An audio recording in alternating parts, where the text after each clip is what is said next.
ನಮ್ಮ ದೇವರು ಕರ್ತನಾದ ಯೇಸು ಕ್ರಿಸ್ತನ ನಾಮದಲ್ಲಿ ಅನುದಿನದ ಆಹಾರ ಪ್ರಿಯರಿಗೆ ಪ್ರೀತಿಯ ಶುಭಾಶಯಗಳು. 2024 ಜೂನ್ ತಿಂಗಳ 6ನೇ ತಾರೀಕಿನ ಗುರುವಾರದ ದೇವರ ವಾಕ್ಯವು, ಕಾಳಜಿಯುಳ್ಳವನು ಅವನು ಬಿದ್ದಿರುವುದನ್ನು ಯೇಸು ಕಂಡು, ಇವನು ಹೀಗಾಗಿ ಬಹಳ ಕಾಲವಾಗಿದೆ ಎಂದು ತಿಳಿದು ನಿನಗೆ ಸ್ವಸ್ಥವಾಗಲಿಕ್ಕೆ ಮನಸ್ಸುಂಟೋ ಎಂದು ಅವನನ್ನು ಕೇಳಿದ್ದಕ್ಕೆ ಯೋಹಾನ 5:6. ಕರ್ತನು ನಿನ್ನನ್ನು ಪ್ರೀತಿಯಿಂದ ಹೆಸರಿಟ್ಟು ಕರೆಯುತ್ತಾನೆ. ಆತನೇ ನಿನ್ನನ್ನು ಉನ್ನತೀಕರಿಸುವವನು. ಆತನೇ ನಿನ್ನನ್ನು ಮಹಿಮೆಪಡಿಸಿ ಸ್ತುತಿಸುವಂತೆ ಮಾಡುತ್ತಾನೆ. ಅವನು ನಿಮ್ಮ ಬಗ್ಗೆಯೂ ಕಾಳಜಿ ವಹಿಸುತ್ತಾನೆ. ಯೇಸು ಒಂದು ದಿನ ಬೆಥಸ್ದ ಕೊಳದ ಬಳಿಗೆ ಬಂದಾಗ ಅಲ್ಲಿ ಒಬ್ಬ ವ್ಯಕ್ತಿ ಮಲಗಿರುವುದನ್ನು ಕಂಡನು.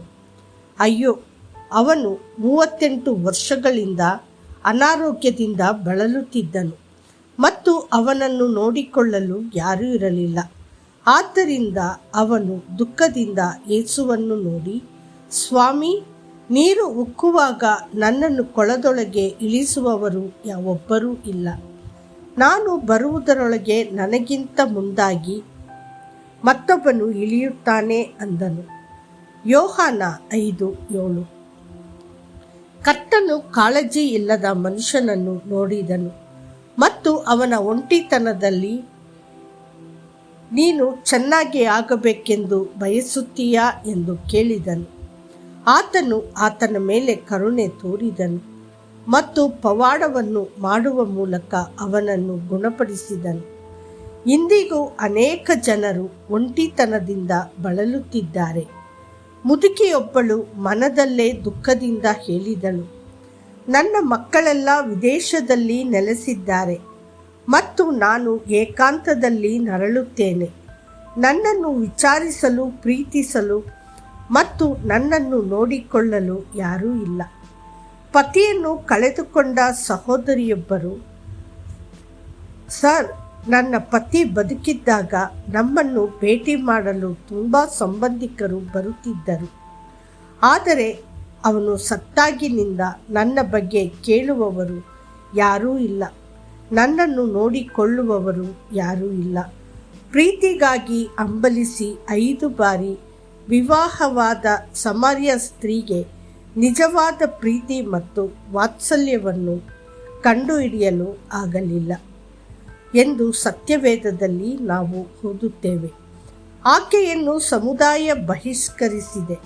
ಆದರೆ ಅವಳು ಯೇಸುವನ್ನು ಭೇಟಿಯಾದಾಗ ಅವಳು ರಕ್ಷಣೆಯನ್ನು ಪಡೆದಳು. ಸುವಾರ್ತೆಯನ್ನು ಹಂಚಿಕೊಳ್ಳಲು ಅವನು ಅವಳನ್ನು ಸುವಾರ್ಥ ಬೋಧಕಳಾಗಿ ಕರ್ತನು ಮಾರ್ಪಡಿಸಿದನು. ದೇವರ ಮಕ್ಕಳೇ, ಕರ್ತನಾದ ಯೇಸು ಮಾತ್ರ ನಿಮ್ಮನ್ನು ನಿಜವಾಗಿಯೂ ಪ್ರೀತಿಸುತ್ತಾನೆ ಮತ್ತು ಇಡೀ ಪ್ರಪಂಚವು ನಿಮ್ಮನ್ನು ಕೈಬಿಟ್ಟರೂ ಅವನು ನಿಮ್ಮನ್ನು ಎಂದಿಗೂ ಕೈಬಿಡುವುದಿಲ್ಲ. ಅವನು ಒಳ್ಳೆಯವನೆಂದು ಸವಿದು ನೋಡಿ. ಒಮ್ಮೆ ನೀವು ಆತನ ಸಾನ್ನಿಧ್ಯವನ್ನು ಅನುಭವಿಸಿದರೆ ನಿಮ್ಮ ಒಂಟಿತನದ ಎಲ್ಲ ಭಾವನೆಗಳು ಓಡಿ ಹೋಗುತ್ತವೆ. ಸೈತಾನನ ಕಪಿ ಮುಷ್ಟಿಗೆ ಸಿಲುಕಿ ಸ್ಮಶಾನದಲ್ಲಿ ಬದುಕುತ್ತಿರುವ ವ್ಯಕ್ತಿಯ ಬಗ್ಗೆ ಯಾರೂ ತಲೆಕೆಡಿಸಿಕೊಂಡಿಲ್ಲ. ಅವನು ಹುಚ್ಚನಂತಿದ್ದನು ಮತ್ತು ಚೂಪಾದ ಹಲ್ಲುಗಳಿಂದ ತನ್ನನ್ನು ತಾನೇ ನೋಯಿಸಿಕೊಳ್ಳುತ್ತಿದ್ದನು.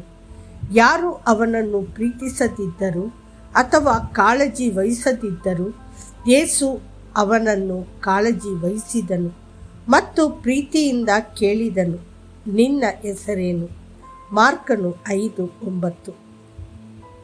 ಅವನು ಅವನಿಗೆ ಹೊಸ ಜೀವನವನ್ನು ಕೊಟ್ಟನು. ಅವನು ಅವನಿಂದ ಎಲ್ಲ ದೆವ್ವಗಳನ್ನು ಹೊರಹಾಕಿದನು ಮತ್ತು ಅವನನ್ನು ಹೊಸ ಮನುಷ್ಯನನ್ನಾಗಿ ಮಾಡಿದನು. ಕರ್ತನಾದ ಯೇಸು ತನಗಾಗಿ ಮಾಡಿದ್ದೆಲ್ಲವನ್ನು ಆ ಮನುಷ್ಯನು ಮರೆಯಲಿಲ್ಲ. ಅವನು ತನ್ನ ಮನೆಗೆ ಹಿಂತಿರುಗಿದನು.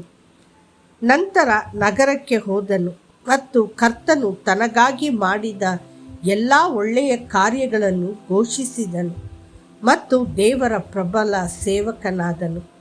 ದೇವರ ಮಕ್ಕಳೇ, ಕ್ರಿಸ್ತನ ಪ್ರೀತಿಯನ್ನು ಸವಿದಿರುವ ನೀವು ಇತರರ ಬಗ್ಗೆ ನಿಜವಾದ ಕಾಳಜಿ ಮತ್ತು ವಾತ್ಸಲ್ಯ ಹೊಂದಿರಬೇಕು ಮತ್ತು ಅವರಿಗಾಗಿ ಪ್ರಾರ್ಥಿಸಬೇಕು.